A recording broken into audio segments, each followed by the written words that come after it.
Welcome to Bounce, playful, unfussy conversations with SoCal's arts and culture stars. I'm your host, Susan Petrella, a lifelong arts and culture patron/advocate and the rockstar consultant who rockets your business to success. Each Wednesday and sometimes Thursday or Friday, I'm hanging out with cool, clever, creative individuals. Today's guest is Bill Gallagher. With an eclectic career, Army veteran, art gallery salesperson, office manager, David Appley display, to summers with the OC Fair's Visual Arts Department, to a few years at Scape, Southern California art projects and exhibitions, Bill's day jobs have enabled him to pursue his passion, jewelry designer. Self-taught through art classes, Santa Ana College, and trial and error, Bill's designs are inspired every which way, one of the latest from the movie Crazy Rich Asians. Bill's one of 110 artists in Coastline Art Gallery's new show, Me and 23. Me and 23 is an exhibition that has its foundations in the popular genetic testing site 23andMe. It's a play on words as it relates to the creative community that surrounds Coastline College Art Gallery and how it's made up of all different types of artists and styles. This is the DNA of our community. Bill's work is Hold. Welcome, Bill. Thank you, Susan. I'm happy to be here. Great. Well, let's talk about the earrings you designed from your inspiration from Crazy Rich Asians. You know, what is the process to that? Well, I saw there were a couple scenes with the female lead wore these earrings, and it was essentially a white metal ring with something straight dangling from it, and from there it just got me thinking. And when I saw that the film on a plane, and by the time I got home, it was pretty well solid in my mind what I wanted to do, and I did a little sketch of it, and I was just itching. Probably the next day after that, I actually went out to the workshop and made them, and didn't quite work out exactly like I was thinking, Okay. and so my wife ended up with a new pair of earrings because she tends to get all my prototypes or all my failures that are sometimes the most creative, most interesting things I do, really. Now, will you try again with them, or? I've been thinking about it since then. At the end of that day, I was certain that I was never going to make these again. Because there were just issues with the sequence of the way things had to come together. But since then, I've thought of maybe there is a solution, because I really do like the design. I like the look. My wife loves them, and so I think I probably will revisit these earrings soon. I was just talking about the long kind of like silver kind of rectangle that hangs off the circle. Reminds me of Little Tokyo has a tree where people put wishes on it, and the wishes are kind of in that shape. And there's a Buddhist temple in Hacienda Heights that I went to that has kind of like, for Lunar New Year, had those kind of like, the same kind of wishes. That I like that. I like that. Yeah, So- that's cool. Yeah, it was just shapes and movement, and there was a circle and a line, and that was basically all there was to it, as far as what attracted me. But the make of it was interesting as well, especially since it didn't really work out. It kind of created its own sort of creative challenge that I want to beat. I want to get back to. So how did you come to working in silver? Working in silver, well, I was a teenager. Grew up in Santa Fe, New Mexico, and a local jeweler there was just getting his business off the ground. His name is David Griego. He now owns Santa Fe Gold Works, and he was looking for a kid to help him out in his shop, and his buddy worked with my dad, whose name is also Bill, and he says, well, my coworker Bill has 4 sons, and so let's see if one of them wants to work. And I was the second oldest. My older brother already had a job, and so I didn't really want a job, but my dad cajoled me into at least looking into it, and it worked out well. I worked for him for my last 2 years of high school, and learned a lot. I'm still basically making making a lot of the same things we made way back then, and that was the 70s. You know, I graduated high school in 1976, and so like 74 to 76, I was working for this guy, and learned some stuff that I'm still continuing with today. So what did you have to learn? I first had to learn how to polish, because that's like the ugliest, dirtiest part. And so that'd be the first thing I would have someone do for me. The thing is, though, it's at the very end of the process, and so he was putting a lot of faith in me. I think that I didn't break it at that point, but either way, I learned how to. I would do some of the very first steps, like we used to make these domed bracelets, and we'd get a sheet of metal and hammer it out into a domed shape, and that took a fair amount of force and just sheer labor. And I would start it out, and then he would refine the form and continue on from there. And so I started out doing pretty basic, pretty rudimentary stuff, but we discovered that I had particular affinity for certain tools, like the jeweler's saw was something that What's a jeweler's saw? A jeweler's saw is this little saw frame with a blade that's like a thread with teeth. It has a very fine, really thin blade, and you can kind of almost draw with it, because if you use it well enough, you can really cut out all kinds of really elaborate shapes. And he discovered I had a kind of an affinity for it, and eventually he would have me doing a lot of the more elaborate cuts. We would cut out these like stylized bird shapes and different things that we were doing back then, and I'm still doing that. In the classes I teach over at Irvine Fine Arts Center, I make sure the students get a lot of practice with the saw, because you can do a lot with it. You really can. Oh, interesting. So, but you also, besides just the pieces being in silver, and I know you work with gold, but you also add stones too. So yes. Did you always do that, or? Yeah, no. When I was in the Army at Fort Huachuca, Arizona, they had the rec center there had a little craft shop in it, and they had lapidary equipment, which is stone cutting equipment.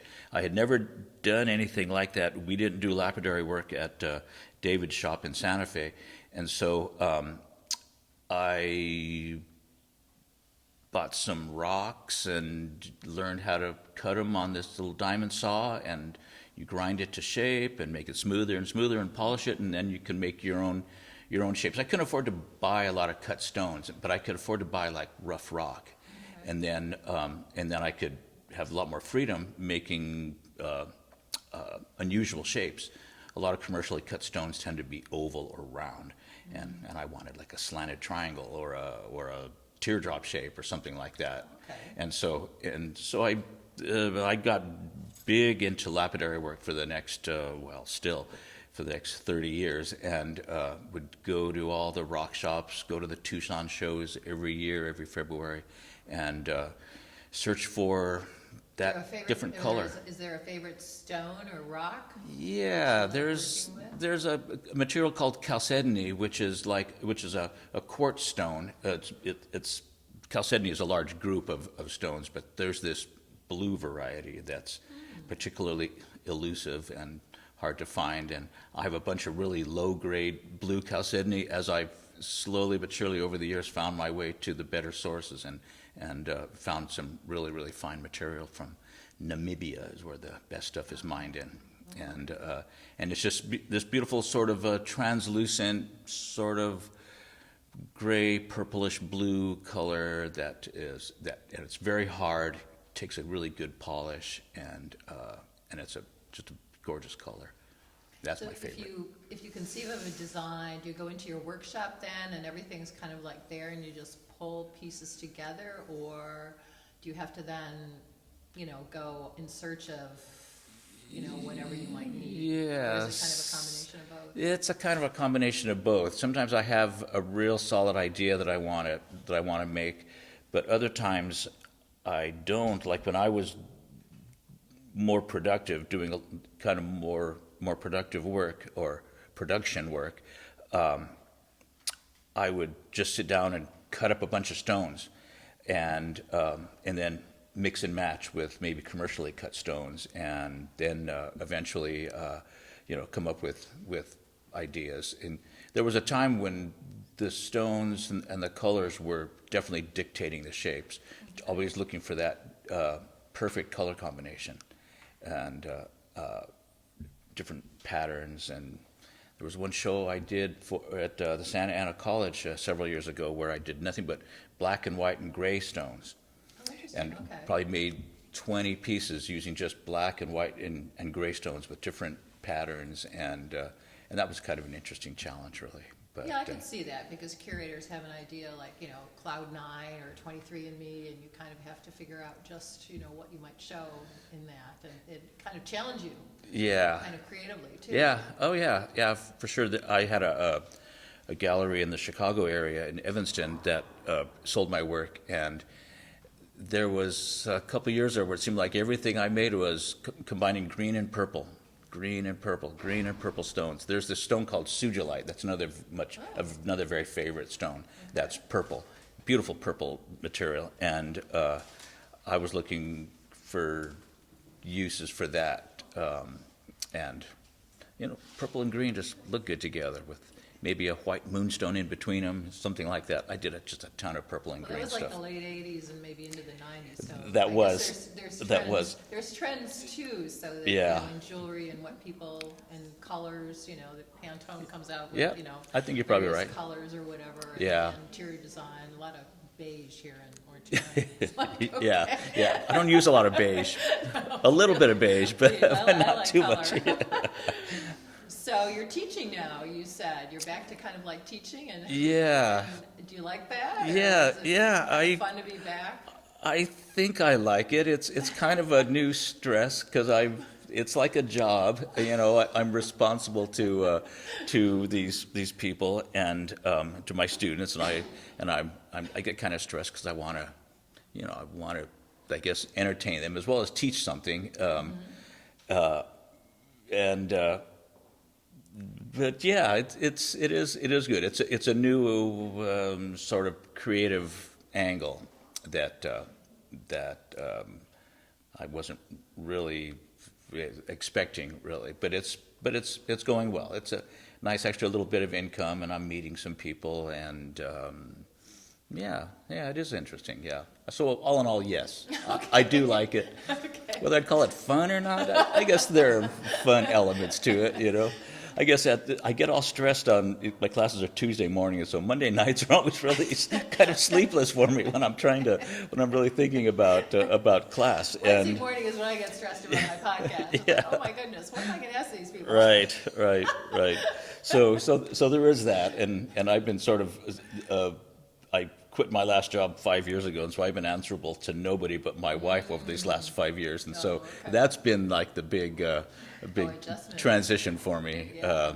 And so, but it's It's good. like 11 o'clock, where are you? Yeah, right. Is dinner ready? Yeah, class is starting or whatever. Right. So is your particular favorite, because I think we talked about you make pendants and necklaces and earrings, and we talked about nobody really wears brooches in Orange County because, I don't know, we're not, I don't know, we don't have the weather to wear a jacket with a brooch. Right. So any particular favorites? I like making earrings. There's something interesting about the making a pair, and because sometimes it'll be like a mirror image of each other, and they need to be worn. This one's for the left side, this one's for the right side. To me, that's kind of interesting. Being close to the face, making it lightweight and wearable is always a little bit of a challenge. So I think earrings are probably my most favorite. Rings are probably my least favorite. Rings are my Why? Because they have to fit. Oh yes. They have to fit, and if I'm just making something just to make it, I make it sort of an average size 6.5, basically. I can never fit in that. Yeah, right. And a lot of times the rings I make are not really able to be sized. You can't take it and cut it and put the torch to it and make it either smaller or larger. It just doesn't work. If there's a stone in it, I got to take the stone out and that's blah blah blah. So rings are too restrictive. Although I do make rings, I like I'd like a cool ring, but I have just a huge inventory of rings in my case because I make a whole bunch. Because I see rings and they're like 6.5, and I'm like, I can never wear that. So what is that? Too small? Too large? Or? Oh, it's funny because my engagement ring, I couldn't get it over. I don't know what's wrong with this knuckle. I don't know. I'm older. Oh, the knuckle So factor. I had to get it resized from like, I don't know, like a 6 to like a 9.5, and I'm like, oh my God, how could my... Just to get over the knuckle. Yeah. But then it's all loose once you get past that. But then, they're putting these little like... Oh, those little bumps on there, little right, bumps to on fill it in or the whatever. space. Yeah, so, Yeah. but it was See? really funny because like, how did it change so much? In Yeah, like, yeah. I don't know, Yeah. 25 years maybe. So, but That I might get be like upset a 'cause I see clue all right these, there. like 6.5s and 7s or whatever. It's like, I can't wear that. That's so. that's the average size. 6.5 for women, size 9 for men is kind of the standard, which of course is never exactly right. But you also have a few different fingers to work with. Yeah. So there is that. I'm kind of a traditionalist, I guess. It's just like, the fourth. I know. I made a ring for a friend recently. Her mother asked me to make it for her birthday, and it's just a little too large even for her pointer finger, and I can't really size it down. And she'd like me to make it a little bit smaller, but I really can't. Those are the bumps, then. So make the bumps. Maybe she should gain some weight. I don't know if that suggestion would go over very well. No, she didn't take it well when I suggested that. So what's next? What are you gonna make next? Any ideas? I'm going to try to figure out how to make those earrings, Okay. figure out the manufacturing process on those to make them so they look like what I had in my mind. Because they're pretty close, and I like the design, but I think that's probably going to be next. And all like the sketches and stuff, you have all of that too, like saved. I mean, you keep track of that in sketchbooks, and we were talking about that you've sketched, and sometimes you'll go back and look at that and say, I mean, to remake it or to maybe make it and change it a little bit. Yeah, I definitely do all of that. I do have a couple sketchbooks, but I tend to work with the little notepads that the real estate agent leaves on your porch, and so I've got just these scraps of paper everywhere. Well, in a box and actually stacked up all over my workshop. And when I feel stuck, which happens often, I'll just page through these things and see what I feel like making, and sometimes because a lot of times I'll just do a sketch real quick and never really make it. I mean, in fact, that happens to most of them, really. I've got just all kinds of sketches that just never happened, and so I need to. That's what I kind of do, is I go through those old drawings and wait till something sparks, and I think about the time I have and if it's gonna work out, and I'll start on it and go from there. So you kind of have an idea, and you have to kind of like get it out. Yes. The idea comes, and you kind of have to get it out onto like paper, and then I have to and then put either it down on comes to paper. fruition, or maybe not. Right Maybe away. not, right. Yeah. Maybe it just ends up in that box with all those other pages. Okay. Well, thank you. Thanks, Bill, for sharing your story. My with pleasure. us. Thank you, You've made Susan. bounce. A special thank you to our generous sponsor, Coastline College, its Fine Arts Department and Art Gallery. David Michael Lee, Director, Curator, Professor. David's also Bounce's wonderful producer. Thank you. Until next time. Thank you, Susan. And David.